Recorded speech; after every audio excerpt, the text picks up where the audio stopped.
Hello everyone. तो आज की क्लास में हम जो है स्टार्ट करेंगे आपका फोर्थ चैप्टर अष्टांग हृदय के सूत्र स्थान का। इसका नाम क्या है? तो रोग अनुत्पादनीय अध्याय। ठीक है। तो इस ये अध्याय ना बहुत इंपॉर्टेंट है। ठीक है। बहुत इंपॉर्टेंट इन द सेंस, अगर ये जो अध्याय है इससे आप दो तीन चीजों को एकदम अच्छे से ध्यान रखना कि क्वेश्चन तो आना कंफर्म ही है इस चैप्टर से। साथ ही साथ ये आपको न सिर्फ आपको यूजी लेवल में, ठीक है, इन फ्यूचर जाकर के आप जो भी एग्जाम दिलाओ, जो भी एग्जाम फाइट करो, उस एग्जाम के लिए इस चैप्टर से एक क्वेश्चन तो फिक्स ही रहता है। ठीक है। और एमसीक्यू बेस्ड क्वेश्चन तो एकदम फिक्स रहेगा, कम से कम दो या तीन क्वेश्चन इस चैप्टर से आएंगे ही आएंगे। ठीक है। तो रोग अनुत्पादनीय अध्याय, इसके विषय में अपन ये चैप्टर को स्टार्ट करते हैं। तो इसमें क्या क्या चीजें बोली गई हैं, सबसे पहले तो अपन ये डिस्कस करते हैं। तो यहाँ पे बताया गया है, जिनका जिसका पालन करने से रोगों की उत्पत्ति न हो उसे क्या है? रोग अनुत्पादन कहते हैं।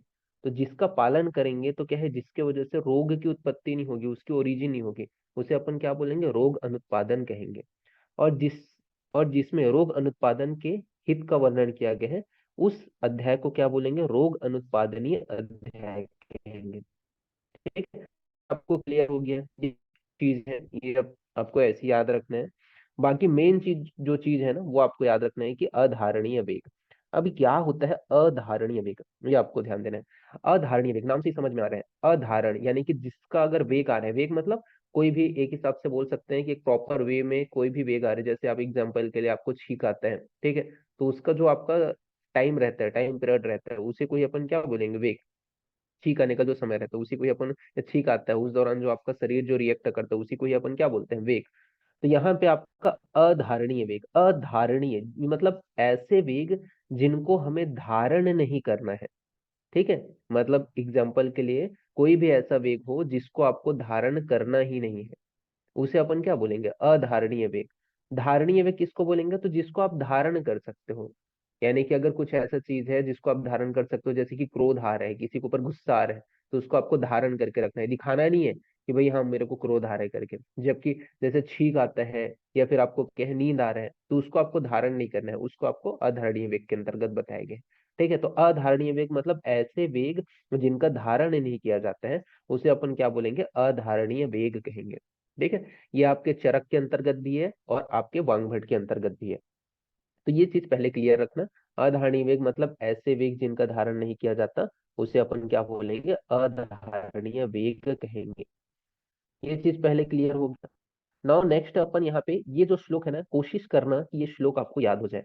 अब ये श्लोक क्यों याद हो जाए, इसके पीछे बहुत सारे रीजन है। अगर श्लोक याद रहेगा तो आपको पर्टिकुलरली रटने की जरूरत नहीं रहेगा। जैसे कि आपका वेगा अन्नम, ठीक है, तो वेगा अन्न धार्यते, ठीक है, तो कौन से वेग है जिसको आपको धारण नहीं करना चाहिए? तो यहाँ पे आपका बताया गया है वात विड़ मूत्र।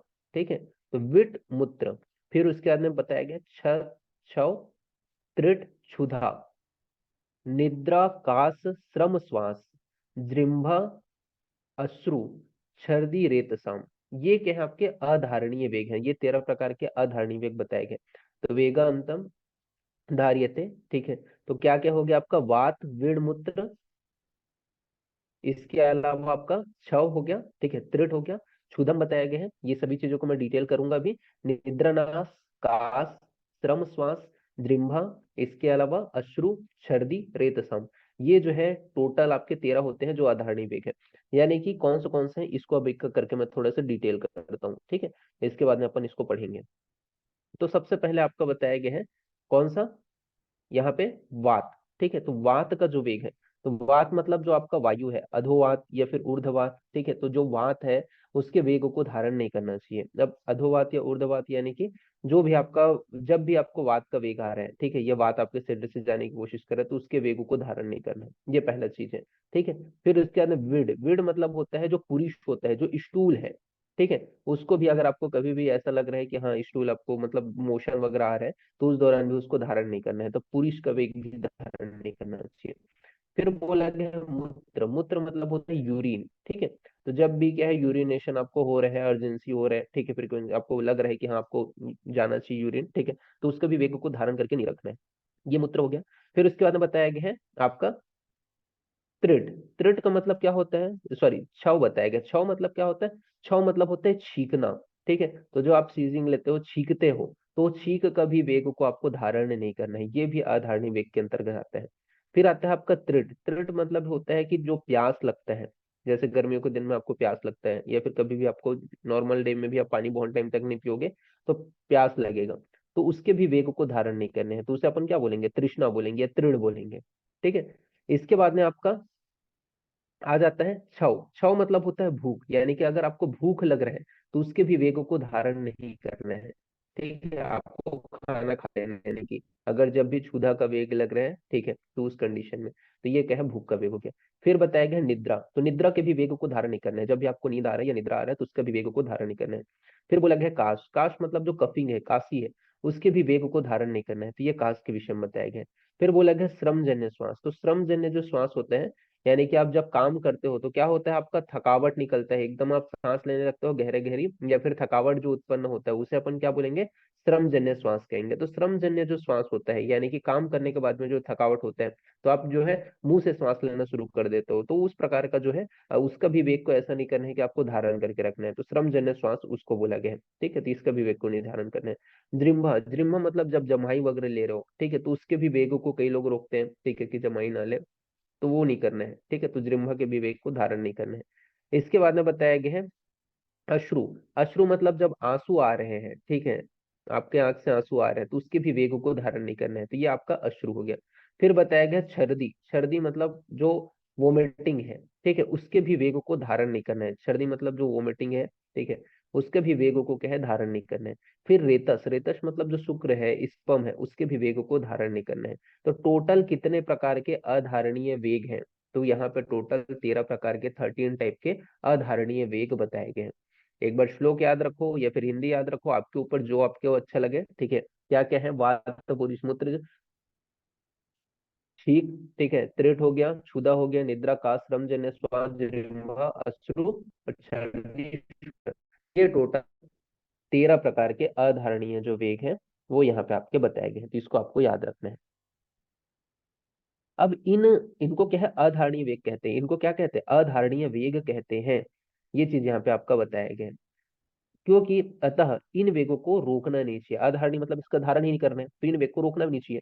आचार्य जो चरक है, उन्होंने क्या एक्स्ट्रा बताया वो अपन देखते हैं। तो आचार्य चरक ने वात में अपान वायु या अधोवात का अलग से उल्लेखित किया है। मतलब उन्होंने क्या किया है, आचार्य जो चरक है, उन्होंने जो वात होता है उसके वेग को तथा अपान वायु यानी कि अधोवात को, उसको अलग से उन्होंने बता दिया है। जबकि कास का उल्लेख उन्होंने नहीं किया है, तो उन्होंने क्या है, कास को न बता करके, जहाँ पे आपके वांग भट्ट जी कास का उल्लेख करते हैं, तो वहां पे आपके चरक जो है कास को उल्लेख नहीं करते। उन्होंने अपान वायु और वात दोनों का जो अधोवात और अपान वायु दोनों का जो वेग है वो अलग अलग बता दिया है। ठीक है, तो इस प्रकार से उन्होंने वर्णन किया है, तो उन्होंने कास का वेग को नहीं मानना है, तो ये चीज को याद रखना है।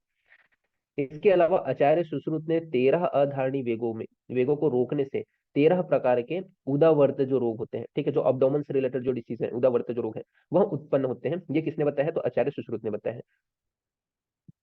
तो ये कॉन्सेप्ट अभी आपको ध्यान रखना है, इन फ्यूचर जाकर के आप पीजी वगैरह फाइट करना चाहोगे, या फिर सिंपल सी बात है नेक्स्ट एग्जाम वगैरह अगर आप देने वाले रहोगे, तो उस कंडीशन में ये सारे छोटे छोटे पॉइंट्स आपको याद रखने हैं। कि अगर पूछा जाए कि चरक ने कौन सा जो है वेग को नहीं माना है, तो आपको याद रखना है, ये एमसीक्यू बेस्ड क्वेश्चन भी इससे बन सकते हैं, क्योंकि चरक तो आपका है ही, जिसके अंतर्गत धरणी वेग आपको पढ़ना ही है सूत्र स्थान में।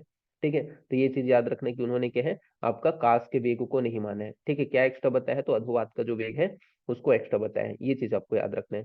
साथ ही साथ सूत्र सुश्रुत के विषय में भी याद रखना, कि उन्होंने 13 प्रकार के जो अधारणीय वेग है उनको रोकने की वजह से क्या है, 13 प्रकार के उदावर्त अब्डोमन से रिलेटेड जो डिसीज है वह उत्पन्न होते हैं। तो ये एक बेसिक चीज है, इसको आपको याद रखना है।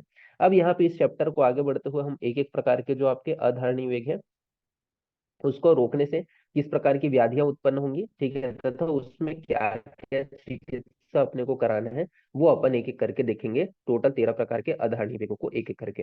तो सबसे पहले अपन बात करते हैं अधोवात के वेग को अवरोध जन्य रोग। ठीक है, यानी कि अधोवात का अगर वेग रोकोगे तो उसके वजह से कौन से डिसीज उत्पन्न हो सकते हैं। तो अधोवात, अधोवात मतलब क्या होता है, अधोवात इन द सेंस, जब आप एग्जाम्पल के लिए इसको मैं कैसे बताऊं, तो आप जब स्टूल पास आउट करते हो, ठीक है, तो स्टूल स्टूल पास आउट करते वक्त क्या होता है, हल्का सा जो आवाज है, ठीक है, वायु का जो आवाज है वो भी आपको देखने को मिलेगा। ठीक है, तो उसे अपन क्या बोलते हैं, अधोवात या अपान वायु कहते हैं। ठीक है, तो इसका जो वेग है उसको रोकना नहीं चाहिए। ठीक है, अगर आपने क्या किया, जो अपान वायु है उसके वेग को अगर रोक लिया तो उसकी वजह से क्या क्या डिसीज होंगे वो यहाँ पे आपका बताया गया है। तो अपान वायु का जो वेग है उसको रोकने की वजह से कौन से डिसीज उत्पन्न होगा, तो गुल्म हो जाएगा। गुल्म मतलब एक प्रकार का ट्यूमर लाइक हल्का सा जो स्ट्रक्चर है, ठीक है, वो आपको देखने को मिलेगा। उदावर्त, उदावर्त एक प्रकार का ये बोल सकते हैं कि उल्टी वगैरह है वो आपको देखने को मिलेगा। उदरसूल मतलब अब्डोमन में जो पेन है वो आपको देखने को मिलेगा। ग्लानि होगा, ठीक है, मन में क्या है, ग्लानि होगा कि हाँ मैंने क्यों रोका। इसके अलावा मूत्र संग हो जाएगा। मूत्र संग मतलब जो स्टूल है, सॉरी मूत्र संग यानी कि जो यूरिन है वो क्या है, प्रॉपर जो है आउट नहीं हो पाएगा, वो रुक रुक जाएगा। पुरुष संग हो जाएगी, यानी कि स्टूल भी क्या है प्रॉपर आउट नहीं हो पाएगा, वो भी रुक जाएगा।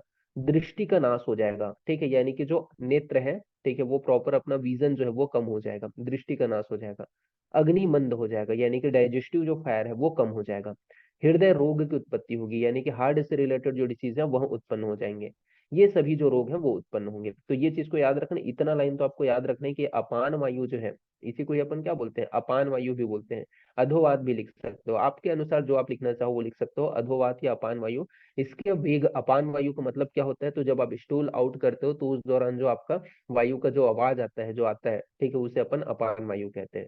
इसी को ही अपन, इसके अगर वेग को रोक लिए तो क्या क्या हो रहा है, तो गुल्म की उत्पत्ति हो रही है, ठीक है, उदावर्ती की उत्पत्ति हो रही है, उदर शूल की, अब्डोमन में शूल उत्पन्न हो रहे हैं, ग्लानि की उत्पत्ति हो रही है, मूत्र जो है वो संग हो जा रहे हैं, पुरुष का संग हो जा रहे हैं, साथ ही साथ दृष्टि का नाश हो रहे हैं, डाइजेस्टिव फायर मंद हो जा रहे हैं, अग्निमंद, हृदय रोग, हार्ट रिलेटेड जो डिसीज उत्पन्न हो रहे हैं, तो ये अधोवात के वेग को रोकने से उत्पन्न व्याधि है। फिर अपान वायु के वेग को रोकने से होने वाले जो रोग है उसमें क्या कराना चाहिए, अब इसका ट्रीटमेंट अपन देखते हैं कि क्या ट्रीटमेंट अपन कराएंगे, ठीक है।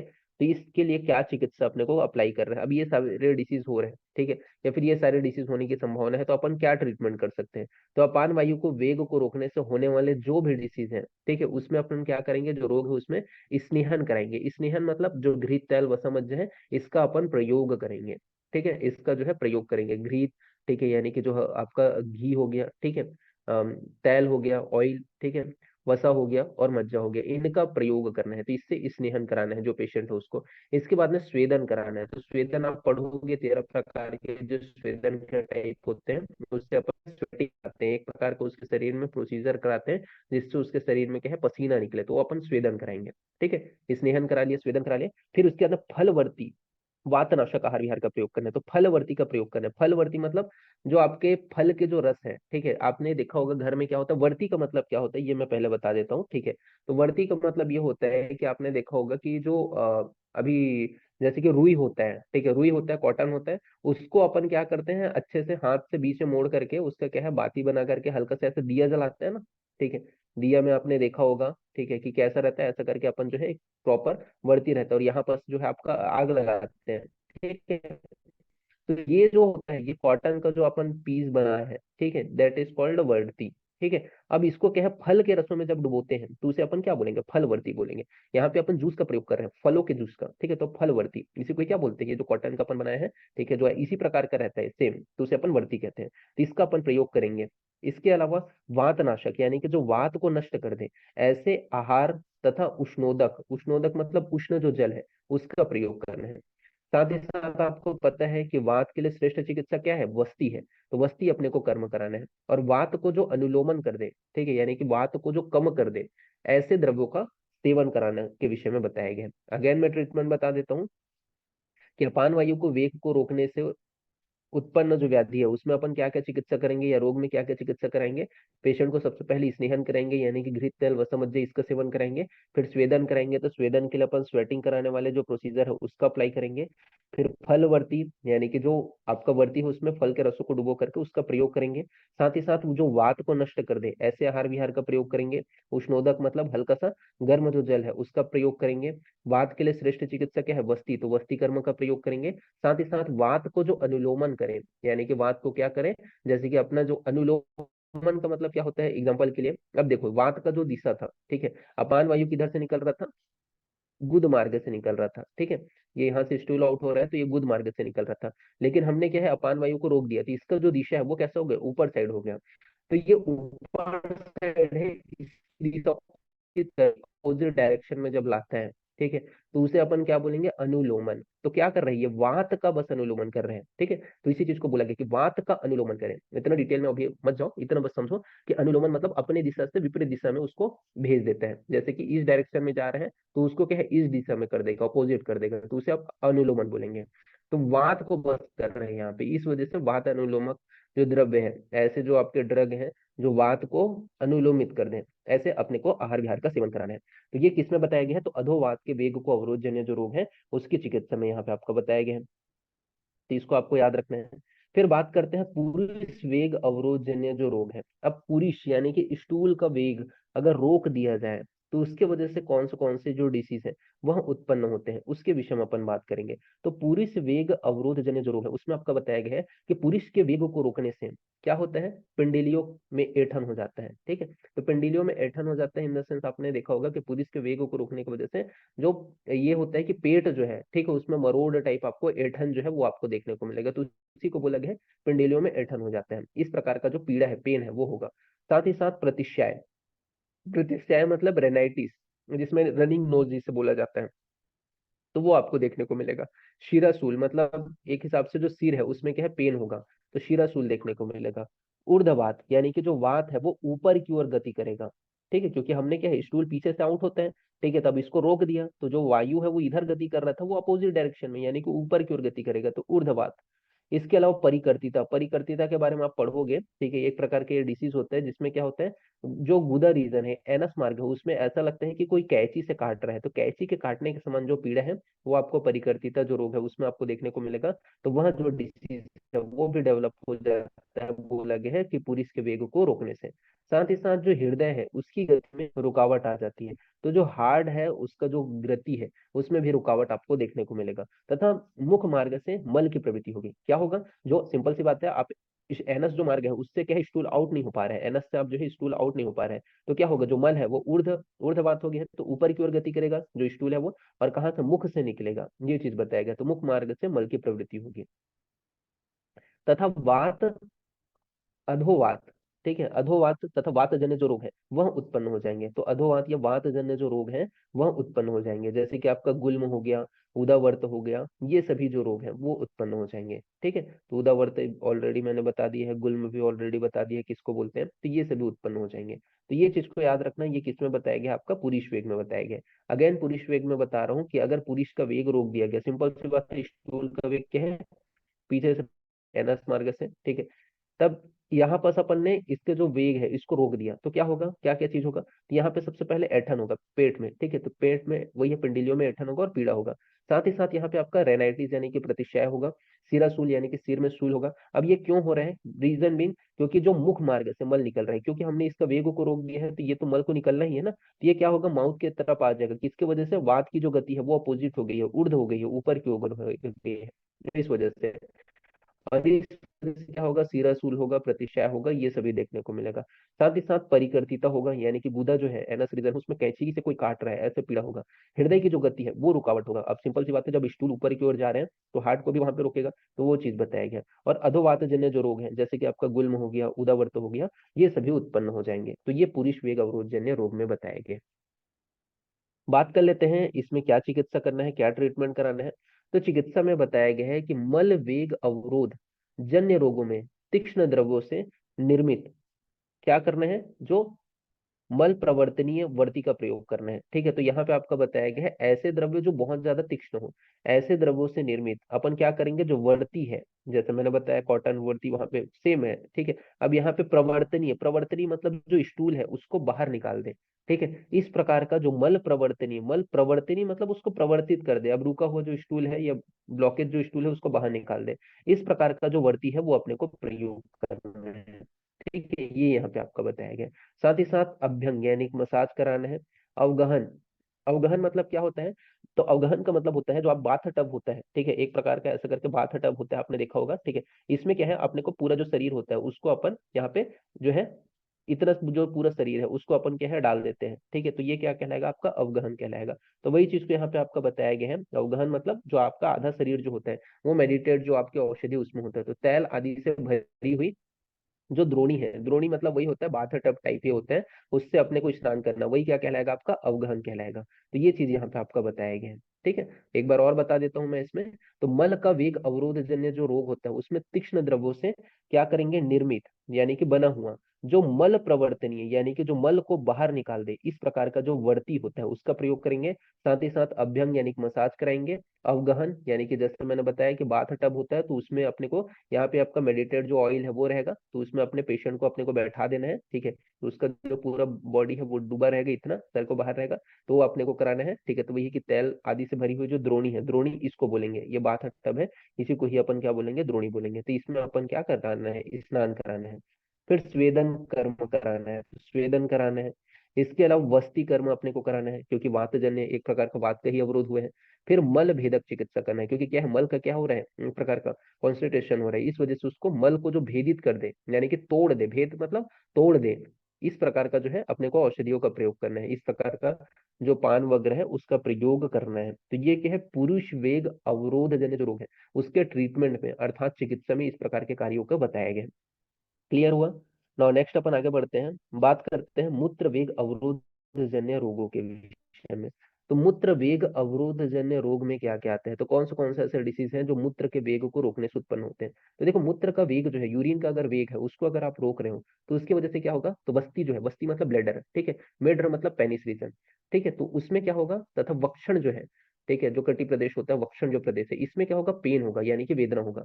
तो क्या होगा, जब आप, सिंपल सी बात है, यूरिन का वेग को रोक रहे हो तो उसकी वजह से क्या होगा, ब्लैडर हो गया, ठीक है, पेनिस रीजन हो गया, जिसे अपन उपास्थीय लिंग भी बोलते हैं। तो अच्छा, वक्षण प्रदेश जो होता है यहाँ पे पेन होता है, ये यहाँ पे आपका बताया गया है। साथ ही साथ अंग भंग, अंग भंग यानी कि अंगों में टूटने जैसी पीड़ा, यानी कि जैसे अपना अंग जो है वो टूट रहा है, इस प्रकार की पीड़ा होगी। साथ ही साथ अस्मरी, अस्मरी मतलब जो रीनल स्टोन है उसका फॉर्मेशन हो जाएगा। ठीक है, अस्मरी मतलब रीनल स्टोन जो है उसका फॉर्मेशन हो जाएगा।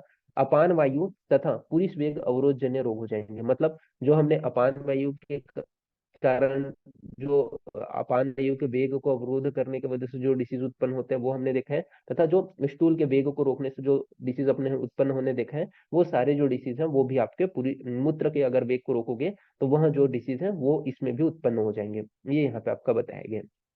ठीक है, तो यहाँ पे आपका जो पुरुष और मूत्र के वेग, पुरुष और अपान वायु के वेग को रोकने से जो डिसीज उत्पन्न हो रहे हैं वो आपके क्या है, अगर मूत्र के वेग को भी रोकोगे तो उत्पन्न हो जाएंगे। विशेष रूप से याद रखना है कि वस्ती मेढ्र और वक्षण प्रदेश में पीड़ा होती है।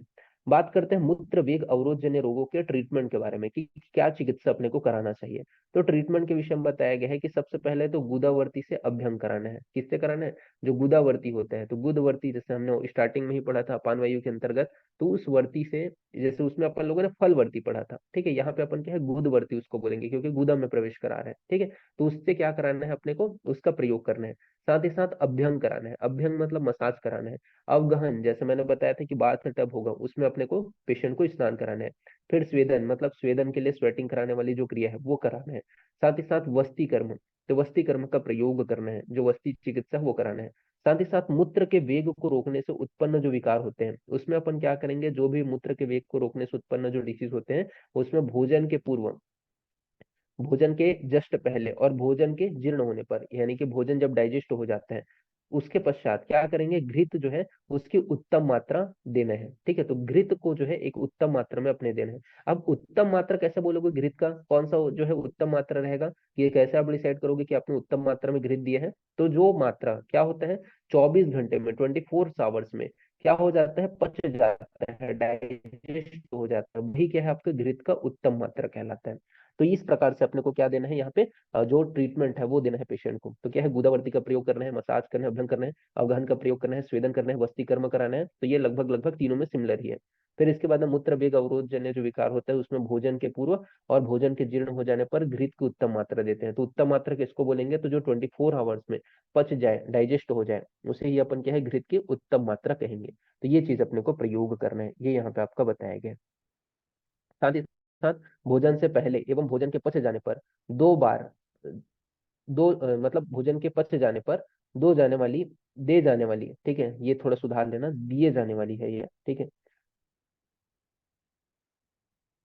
दिए जाने वाली घृत को उत्तम मात्रा को, ठीक है, तो जो उत्तम मात्रा में अपन देंगे उसे अपन क्या बोलेंगे, अवपीड़क भी कहते हैं, इसी को ही और क्या बोलेंगे, उत्तम मात्रा को ही अवपीड़क भी कहेंगे। तथा स्नेह पान के दो रूप होते हैं। तो स्नेह जो होता है उसके अपन जो सेवन कराते हैं, कोई भी जैसे घृत तेल समझ जाए, इसका अपन सेवन करा रहे हैं, तो इसके दो प्रकार बताए गए। एक होता है अच्छा पान, एक होता है प्रविचारणा।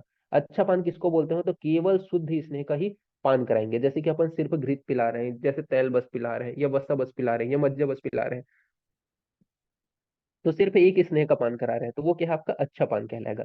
जबकि प्रविचारणा किसको बोलते हैं? जैसे कि मैंने क्या किया, घृत को किसी के साथ में, जैसे मैंने क्या किया, कोई भोजन के साथ में मिला करके, या फिर मैंने क्या किया, सिंपल सी बात है, घृत में रोटी वगैरह में पूरा घृत लगा करके उस पेशेंट को खिलाया, तो वो क्या कहलाएगा? प्रविचारणा। या फिर और किसी चीज में मिला करके तेल से युक्त जो आपका भोजन है वो मैंने कराया, ठीक है, तो वो क्या है? प्रविचारणा कहलाएगा।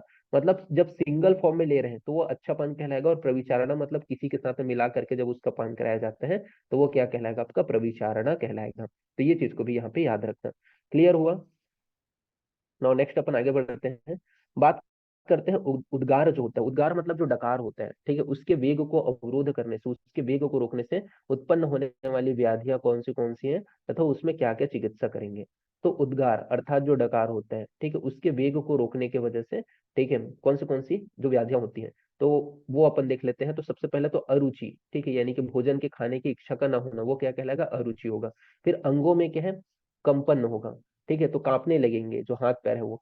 इसके अलावा हृदय तथा उरह प्रदेश में जकड़ाहट होगा। तो हृदय हो गया, हार्ट हो गया, और उरह यानी कि छाती प्रदेश में क्या होगा? जकड़ाहट होगा। फिर आद्यमान, आद्यमान मतलब पेट में गुड़गुड़ाहट होगा। फिर कास मतलब कफिंग होगा। फिर हिक्का मतलब हिचकी आएगा। तो ये सभी जो रोग हैं वो उत्पन्न हो जाते हैं अगर आप उद्गार यानी कि डकार का जो वेग है उसको रोक रहे हो। तो अरुचि हो गया, अंगों में क्या है? कंपन हो गया, हृदय तथा उरह अर्थात जो चेस्ट रीजन है, ठीक है, हार्ट और चेस्ट रीजन प्रदेश में जकड़ाहट हो जाएगा, जकड़ जाएगा, कोई जकड़ लिया है ऐसा लगेगा। आद्यमान मतलब पेट में गुड़गुड़ाहट होगा। कास मतलब कफिंग होगा। हिक्का मतलब हिचकी आएगा। ये सभी रोग उत्पन्न हो जाएंगे। साथ ही साथ उद्गार यानी कि डकार का जो वेग है उसको रोकने की वजह से क्या क्या चिकित्सा करेंगे, तो इसमें अपन ट्रीटमेंट यहाँ पे बताया गया है कि उत्पन्न जो व्याधि है उसकी चिकित्सा अपने को किसके समान करना है? तो हिक्का के समान, जो हिक्का में अपन आगे चल करके पढ़ेंगे, ठीक है, हिचकी में जो ट्रीटमेंट बताया गया है, ठीक है, वो सभी जो ट्रीटमेंट है वो सिमिलर अपने को उद्गार में अप्लाई कर देना है, ठीक है। तो हिक्का के वेग को रोकने से, मतलब हिक्का वेग में जो बताया गया है ट्रीटमेंट, वही अपने को क्या है? उद्गार के वेग में अप्लाई करना है। ये चीज यहाँ पे बताया गया। तो हिक्का में क्या बताया गया है इसको भी अपन आगे चल करके पढ़ेंगे, ठीक है।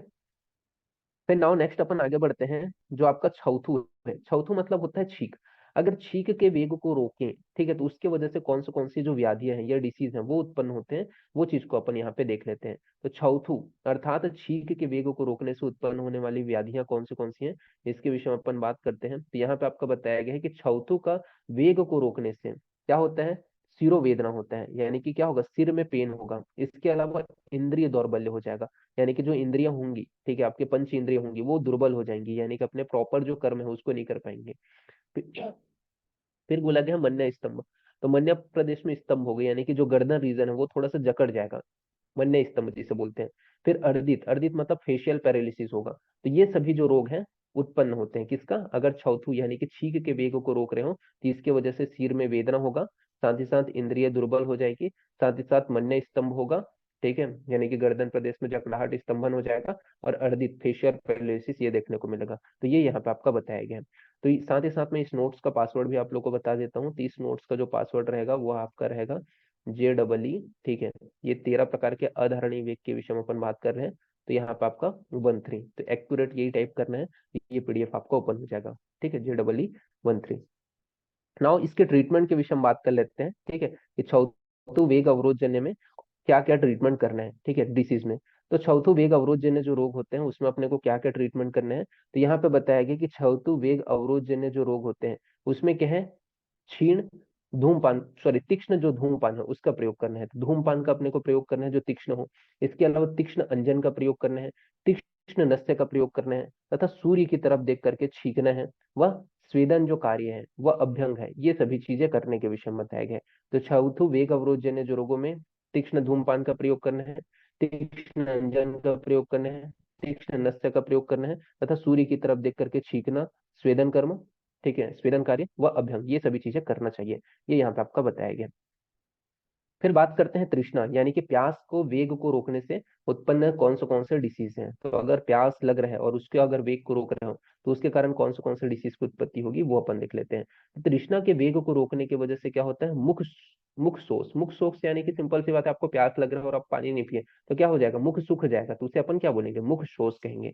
इसके अलावा अंग साध मतलब जो उत्साह है वो कम हो जाएगा। आपको प्यास लग रहा है, आपको पानी ना दिया जाए तो क्या है, आप एनर्जी रहेगा उतना नहीं रहेगा, तो वो अंगसात होगा, यानी कि निरुत्साह उसे अपन बोलेंगे। ठीक है, उत्साह नहीं रहेगा। फिर बताया गया बाधिरता, मतलब बहरापन जो है वो डम हो जाएगा, जो व्यक्ति है वो, अगर उसके बहुत समय तक अपन कहे तृष्णा का वेग को रोक रहे तो। साथ ही साथ सम्मोह, सम्मोह मतलब जो बुद्धि है वो क्या हो जाएगा, भ्रम हो जाएगा, मूर्छा हो जाएगा एक प्रकार का, वो प्रॉपर चीजों के ऊपर फोकस नहीं कर पाएगा। ठीक है, तो सम्मोह हो जाएगा, तो बुद्धि जो है भ्रम हो जाएगा, मूर्छित हो जाएगी हिसाब से। ठीक है, कुछ समय के बाद में बेहोश भी हो जाएगा। फिर भ्रम यानी कि चक्कर आना, बहुत समय तक अगर पानी ना दिया जाए या उसके वेग को रोका जाए तो क्या हो जाएगा, चक्कर आने लगेगा। साथ ही साथ यहाँ पे बताया गया है कि हृदय रोग की उत्पत्ति हो जाएगी, तो हार्ट से रिलेटेड जो डिसीज है वो उत्पन्न हो जाएंगे। तो क्या क्या बताया गया है, तृष्णा के वेग को रोकने से उत्पन्न व्याधि में, तो तृष्णा के वेग को रोकने की वजह से सबसे पहले तो क्या होता है, जो माउथ है वो सूखने लगेगा। ठीक है, अगर प्यास के वेग को रोक रहे हो। फिर अंग साथ यानी कि उत्साह नहीं रहेगा। बाधिरता मतलब डमनेस हो सकता है। सम्मोह मतलब जो बुद्धि है वो विभ्रम हो जाएगा, आप किसी भी चीज के ऊपर फोकस नहीं कर पाओगे। भ्रम यानी कि चक्कर आना, और हृदय से रिलेटेड जो डिसीज है वह उत्पन्न हो जाएंगे। तो ये तृष्णा वेग अवरोध में बताया गया। तो इसमें ट्रीटमेंट क्या करेंगे अपन, ट्रीटमेंट क्या करना है यहाँ पे, तो ट्रीटमेंट में यहाँ पे आपका बताया गया है कि तृष्णा वेग अवरोध जन्य जो रोग होते हैं, ठीक है, उसमें अपन क्या है, सभी प्रकार के जो शीतल चीज है, ठीक है, शीतल जैसे कि अन्नपान हो गया, ठीक है, अन्नपान यानी कि अपन भोजन है उसका कराएंगे सेवन। शीतल जो जल है, ठंडा जो जल है उसका अपन सेवन कराएंगे। साथ ही साथ शीतल जल से स्नान वगैरह कराएंगे, तो ये सभी चीजें कराना चाहिए। तो ठीक है, तो शीतल जल अपन प्रयोग कर रहे हैं, अन्नपान करा रहे हैं, शीतल जल से स्नान करा रहे हैं, तो ये सभी क्या है, तृष्णा वेग अवरोधजन्य रोग के ट्रीटमेंट के अंतर्गत आपका आ जाएगा। ठीक है, तो ये क्लियर हुआ। नाउ नेक्स्ट अपन आगे बढ़ते हैं, बात करते हैं क्षुधा। क्षुधा मतलब जो भूख है, अगर आपको भूख लग रहा है और उसके वेग को रोक लिए तो उसके वजह से क्या क्या जो डिसीज है वो हो जाएंगे, और उसके ट्रीटमेंट क्या करना है। तो क्षुधा का जो वेग है उसको रोकने के कारण क्या होता है, तो अंगों में टूटना हो गया। ठीक है, मतलब ये प्रकार का ऐसा होगा कि अंग जो है टूट रहे, इस प्रकार की पीड़ा होगी। साथ ही साथ अरुचि यानी कि भोजन के खाने की इच्छा का ना होना, ये चीज बताया गया। बहुत सारे लोग ये समझते हैं कि क्षुधा के वेग में भूख जोर से लगेगा, तो यहाँ पे आपका अरुचि यानी कि भोजन के खाने बहुत टाइम तक आप रोक के रखते हो ना भूख का वेग, तो आपको देखना धीरे धीरे करके आपको भोजन खाने की इच्छा नहीं होती। ठीक है, तो अरुचि।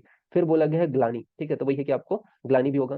कृश, साथ ही साथ क्या हो जाएगा, जो शरीर है वो पतला दुबला हो जाएगा, यानी कि कृश हो जाएगा। ठीक है, तो कृशता यहाँ पे आपका बताया गया है, तो पतला दुबला हो जाएगा, आप भोजन नहीं करोगे उसके वेग को रोक रहे हो तो। ठीक है, तो क्षुधा के वेग को रोकने से कृशता यानी कि पतला दुबला हो जाएगा। फिर शूल यानी कि पेन होगा। ठीक है, साथ ही साथ भ्रम हो जाएगा, यानी कि बेहोश हो जाएगा, एक प्रकार का चक्कर आने लगेगा बहुत टाइम से आप जो भूख है उसके वेग को रोक रहे हैं। तो क्या क्या हो गया, तो क्षुधा के वेग को रोकने की वजह से अंगों में टूटन हो गया, भोजन में खाने की इच्छा का न होना, अरुचि हो गया, ग्लानि हो गया। ठीक है, साथ ही साथ कृष्णा हो गया, सूल हो गया, भ्रम हो गई, ये सभी जो रोग हैं वह उत्पन्न होंगे। अब इसमें ट्रीटमेंट क्या कराना है, तो क्षुधा वेग अवरोध जन्य जो रोग है इसमें अपने को क्या करना है, जो पेशेंट है उसको लघु यानी कि लाइट जो डाइट है वो स्टार्ट करना है, लाइट जो आहार है वो अपने को देना है। फिर उसके बाद में जो गर्म हो, उष्ण हो, तथा स्निग्ध हो यानी कि लुब्रिकेटेड हो, इस प्रकार का अल्प भोजन जो है कराना चाहिए। तो क्षुधा वेग अवरोधजन्य जो रोगों में क्या है, लाइट यानी कि लघु, उष्ण, ठीक है, स्निग्ध जो लुब्रिकेटेड हो, ऐसे अल्प जो भोजन है वो कराने के विषय में यहाँ पे आपका बताया गया है। तो ये चीज को याद रखना। फिर नेक्स्ट अपन आगे बात करते हैं, तो निद्रा वेग अवरोधजन्य रोगों की चिकित्सा के विषय में बात करते हैं। क्या होता है, कई लोग जो है सोते नहीं है, ठीक है, जैसे एग्जाम टाइम में, तो उसके अगर वेग को रोक रहे हो, बार बार आप क्या है प्रॉपर नींद नहीं ले रहे हो, तो उसकी वजह से कौन से डिसीज हो जाएंगे। तो निद्रा का वेग रोकने से क्या होता है, सबसे पहले मोह यानी कि भ्रम आएगा, चक्कर आने लगेगा। फिर बताया गया सिर तथा नेत्र में क्या होगा, भारीपन। तो सिंपल सी बात है, आप देखो बहुत दिन तक आप सोओगे नहीं, बस पढ़ते रहोगे तो आंखों में और सिर में भारीपन आपको फील होता है। ठीक है, इसके अलावा आलस से मतलब लेजी हो जाएगा व्यक्ति, जम्हाई बार बार आएगा। ठीक है, इसके अलावा अंग मर्द, तो ये सभी जो रोग है वो उत्पन्न हो जाएंगे। ठीक है, तो क्या क्या हो रहा है, निद्रा के वेग को रोकने की वजह से, तो सिंपल सी बात है, भ्रम चक्कर आने लग जाते हैं, सिर व नेत्र में भारीपन होते हैं, आलस से लेजी हो जाएगा, जम्हाई तथा अंग मर्द, ये सभी उत्पन्न हो जाएंगे। अब इसमें अपन ट्रीटमेंट क्या कराएंगे, तो निद्रा वेग अवरोध जन्य जो रोग होते हैं उसमें अपन क्या कराएंगे, पेशेंट को सोने के लिए बोल देंगे, शयन कराने बोल देंगे, तथा स्वल्प मर्दन कराएंगे, मतलब हल्का हल्का मसाज करेंगे। ठीक है, तो ये क्या है, निद्रा वेग अवरोध जन्य रोग की चिकित्सा है। तो शयन यानी कि सोने बोल देना है, और स्वल्प मर्दन यानी कि हल्का हल्का मसाज कराना है। तो ये यहाँ पे आपका ट्रीटमेंट में बताया गया है, किसमें, निद्रा वेग अवरोध जन्य रोगों की चिकित्सा में। नाउ आज का जो लास्ट वाला है वो अपन देखते हैं। तो यहाँ पे आपका है काश जन्य जो रोग है। ठीक है, अगर कास यानी कि कफिंग का अगर वेग आ रहा है, अगर इसके वेग को रोक लेते हो तो उसके वजह से कौन से डिसीज उत्पन्न होंगे। तो अगर कफिंग यानी कि कास का अगर वेग आ रहा है, अगर उसके वेग को रोक लेते हो तो उसकी वजह से होगा, तो कास की वृद्धि हो जाएगी। सिंपल सी बात है, आप कास के वेग को बार बार रोक रहे हो, आप देखो कफिंग आ रहा है, ठीक है, खांसी आ रहा है, और उसके वेग को रोक लिया तो क्या होगा, उसकी जो वेग है कास की जो है वृद्धि हो जाएगी, बहुत ज्यादा और जोर से आएगा। साथ ही साथ श्वास यानी कि आपको सांस जो है वो फूलने लगेगा। ठीक है, अरुचि यानी कि भोजन के खाने की इच्छा न होना। हृदय रोग, सिंपल सी बात है, जब कफिंग करते हो तो क्या है, हार्ट से रिलेटेड जो डिसीज है वो भी हो सकते हैं। साथ ही साथ जो सोस है, राज्यक्षमय है, जिसे ट्यूबरकुलोसिस बोला जाता है, वह भी हो जाता है। इसी वजह से आपको पता ही है, ठीक है, कि 7 हफ्ते से या 6 हफ्ते से ज्यादा खांसी होती है, ठीक है, उसमें लगातार, तो उसमें क्या है, ट्यूबरकुलोसिस होता है, तो वही है कि सोस भी उत्पन्न हो जाएगा। इसके अलावा हिक्का रोग यानी कि जो हिचकी है वह उत्पन्न होगा। तो ये क्या है, कांस के अगर वेग को आप बार बार रोक रहे हो तो उसकी वजह से उत्पन्न होने वाली व्याधियां बताई गई है। पहला क्या है आपका, कांस के वेग को रोकने से कांस तो और बहुत ज्यादा तेजी से आएगा और बढ़ेगा। श्वास होगा, भोजन में खाने की इच्छा का न होने यानी कि अरुचि होगा। हृदय रोग होगा, सोच यानी कि राज्यक्षमा जिसे बोला जाता है, ठीक है, ट्यूबरकुलोसिस जिसे अपन मॉडर्न में कोरिलेट करते हैं वो होगा। हिक्का मतलब हिचकी आएगा। तो यह सभी उत्पन्न हो जाएगा। तथा कास वेग अवरोधजन्य जो रोग है इसमें अपन क्या है, कफ नाशक चिकित्सा करेंगे, जो क्या है कफ को नष्ट कर दे, इस प्रकार का जो चिकित्सा है वो अपने को कराना है। किसमें, कासजन्य रोग में, सॉरी कफ नाशक बोलता हूँ, कास नाशक, ठीक है, जो कास को खत्म कर दे, कफिंग को खत्म कर दे, इस प्रकार की जो चिकित्सा है वो अपन औषधियों का प्रयोग करेंगे। ठीक है, तो कास नाशक जो चिकित्सा है उसका प्रयोग करना है। साथ ही साथ नोट पॉइंट में यहाँ पे बताया गया है कि आचार्य चरक तथा सुश्रुत में इसे अधारणी वेग में समाविष्ट नहीं किया है। तो ये चीज याद रखना है, ये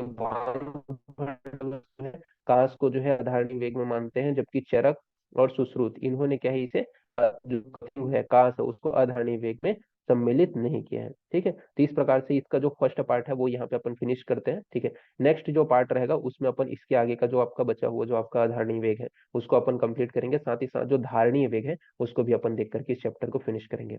तो अभी के लिए इतना ही, ठीक है। ओके, तो फिर थैंक यू क्लास।